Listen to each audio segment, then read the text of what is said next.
You may not know that recently Stellar Blade developer, which is Shift Up, went public and they got a $320 million because of it. This is being covered right here by IGN. They go through some of this stuff. First day of trade after initial public offering. You're talking $320 million raised on its first day. They sold some shares themselves, $7.3 million in shares the Shift Up Corporation did. This always brings up an intriguing conversation when it comes to business, not business, business. Now, me personally, I'll never do it.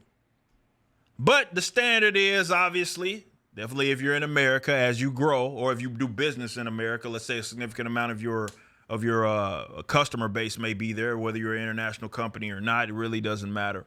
There are advantages that come with going public.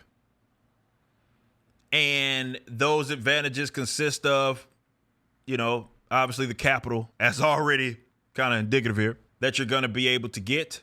There's the element of, I guess if you want to call it maybe your brand awareness, it really does help there. You're going to be able, if you want to scale your business up and you want to maybe start looking at maybe, I don't want to say purchasing competitors, but even buying out other companies, you start to be able to leverage, obviously, that capital.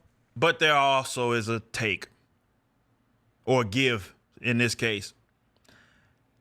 And that give is, and I ain't talking about like the legal stuff, all that SEC bull crap, though that's part of it. The other part, though, is now you're beholden to shareholders. Or massive company actions, massive company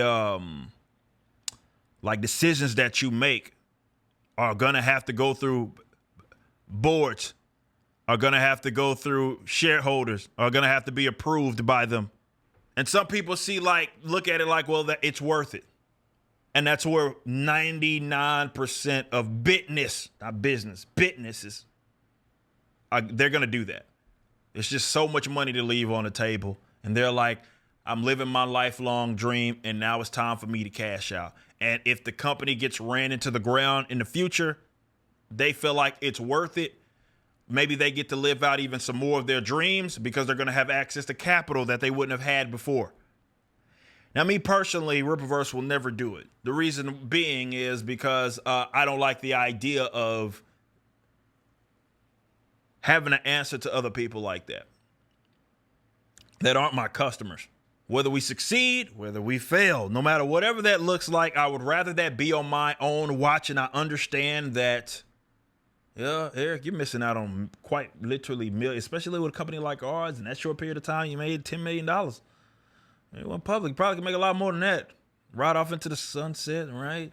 He still obviously be a part of the company, still be a part of making some major decisions, but, and you'd be several millions of dollars richer.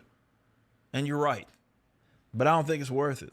I would much rather, no matter how big this thing gets, be the sole owner of it 100%. The only people that we answer to are customers. And yeah, it means more of a slow, controlled growth. You hear me discuss this all the time. Rather have a slow and controlled growth. And what that means is that I'm going to be passing up on all sorts of deals. I've done it already. I told you, made that much money, probably turned down as many opportunities to make that as well. And it means that, we got all these aspirations. We have to rely on sales. We have to rely on those. In order to get funding for that, we got to sell stuff. We got to rely on bringing in revenue. And that means that I can't be that ambitious, right? If I'd have went public, probably the movie is already ready to go. It's already in development at minimum, right? Video games, all that. We probably already are making those decisions. So it's going to be a lot more slow and a lot more controlled. But to me, I feel like it's worth it. It's going to maintain its integrity. It's going to be in line with what we need this to look like, not shareholders. And it's going to be in line with our ethics, company direction, standards. And to me, that is the way to do it. Now, am I knocking Shift Up for doing this. I already see videos and stuff coming out like, hey, man, this is it. They're done, son. Like, this is over with now that they've gone public. I'm not here to bash. I'm not here to tell other people how to run their business. I'm just telling you what I would do with my own business. Not interested. But other people, it's just so much money that you're leaving on the table if you don't do it. More so with development of future projects, ambition that you leave on the table if you don't go public, if you go the reverse route. And some people are not willing to leave that on the table at all, so they take it. It's an opportunity. As soon as they see some success like that, they're like, hey, we're going public. That's just not my thing. So we'll see what happens with Shift Up. I was a big fan of Stellar Blade. We'll see what happens. I can't make the call as far as if this is like the nail in the coffin for them. I have no idea. Only time is going to tell with that, man. So we'll see. Thanks for watching. Be sure to head over to Rippaverse.com to check out our comic book company. We have books, plenty of merchandise, and even some glorious animations from Rippaverse Studios.